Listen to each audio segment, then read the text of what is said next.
देखिए बच्चों, ये है हमारा प्रोजेक्ट टाइगर के ऊपर वीडियो, जिसमें आप देख रहे हैं पहली स्लाइड में ही प्रोजेक्ट टाइगर के बारे में बताया गया है। प्रोजेक्ट टाइगर हमारे यहाँ सन 1973 में स्टार्ट किया गया था।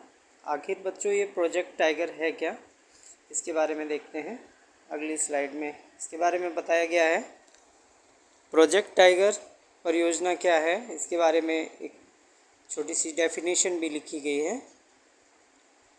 1973 यानी 1973 में आते आते भारत में बाघों की संख्या एक बड़े स्तर पर कम होने लगी थी। बाघों की संख्या को बढ़ाने के लिए, यानी कि टाइगर की संख्या को बढ़ाने के लिए भारत सरकार ने एक परियोजना शुरू की। उसी को प्रोजेक्ट टाइगर का नाम दिया गया। ये 1973 यानी कि 1973 में स्टार्ट की गई थी। अगली स्लाइड में देखते हैं, इसमें थोड़ी सी डिटेल है। जैसे कि आप देख रहे होंगे कि लिखा है बाघ परियोजना कब शुरू की गई थी। ये दिनांक 7 अप्रैल 1973 को शुरू की गई थी, 1973 को। बाघों से संबंधित ही अंतर्राष्ट्रीय बाघ दिवस कब मनाया जाता है। बाघ यानी कि टाइगर को समर्पित है ये दिवस, जिसमें बाघ संरक्षण के लिए तरह तरह के कार्यक्रम चलाए जाते हैं।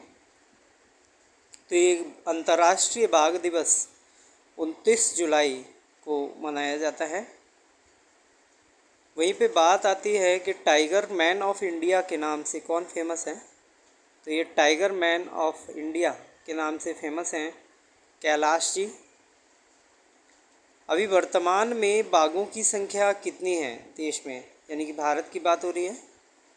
भारत में बाघों की संख्या, तो बाघों की संख्या यहाँ पे 2967 यानी कि 2967 है।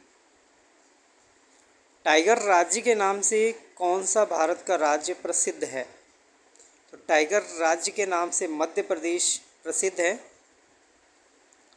अच्छा देखिए, यहाँ पे एशियाई शेरों का घर किसे कहा जाता है। आखिर कौन सा वो वन्य अभयारण्य है, या कौन सा अभयारण्य है, कौन सा उद्यान है, राष्ट्रीय उद्यान, जो कि एशियाई शेरों के नाम से, एशियाई शेरों के घर के नाम से प्रसिद्ध है। तो वो है गिर अभयारण्य है। गिर अभयारण्य आखिर कौन से राज्य में पाया जाता है, तो इसके बारे में देखिए, यहाँ पे हमें दिखाई देगा, मैं आपको लिख देता हूँ। गिर अभयारण्य के नाम से यहाँ पे गुजरात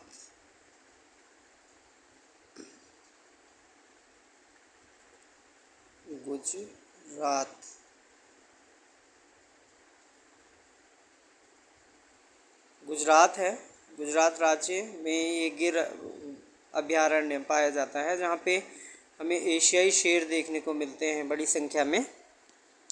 भारत में अभी तक कितने बाघ रिजर्व, जिसको हम बाघ राष्ट्रीय उद्यान भी कहते हैं, तो 50 बाघ राष्ट्रीय उद्यान है।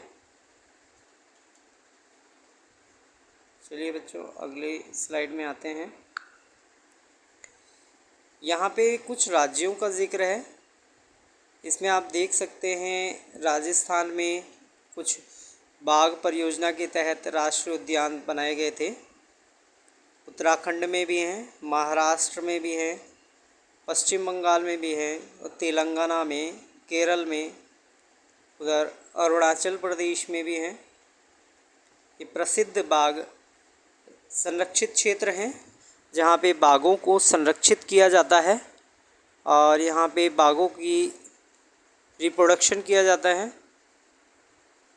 बाघों की जनसंख्या बढ़ाने के लिए भारत सरकार ने ऐसा कौन सा कार्यक्रम स्टार्ट किया था बाघों की संख्या बढ़ाने के लिए, जिससे बाघों की संख्या देश में, जो कि 5000 से घटकर सीधे 1700-1800 पर आ गई थी, उसको भारत सरकार ने इसको बढ़ाने के लिए एक नई तरीका इजाद किया था। वो तरीका था जीआई।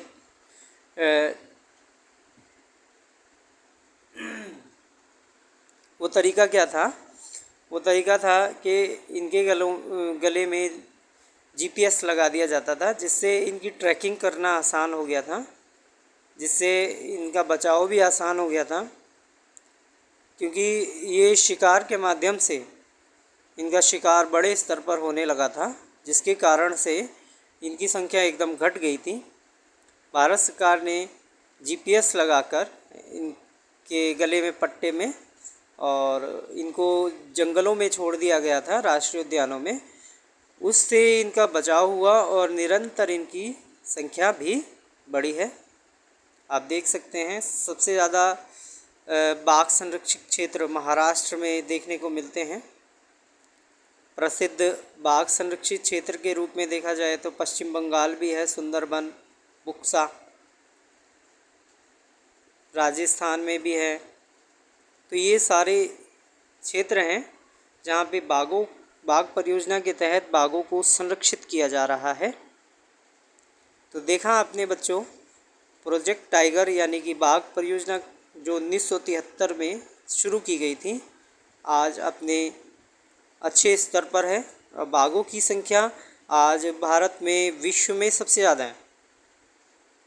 पूरे विश्व में अगर देखा जाए तो बाघों की संख्या प्रोजेक्ट टाइगर के कारण ही, बाघ परियोजना के कारण ही पूरे विश्व में भारत में सबसे ज़्यादा हो गई है। और अभी पीछे ही हमारे प्रधानमंत्री नरेंद्र मोदी जी ने इस पर अपना वक्तव्य भी दिया था और खुशी प्रकट की थी। तो आगे इसी प्रकार के वीडियो आते रहेंगे आपकी जानकारी को ताज़ा करते हुए। वीडियो देखने के लिए धन्यवाद, थैंक यू। वीडियो को सब्सक्राइब कीजिए और लाइक कीजिए। थैंक यू, धन्यवाद।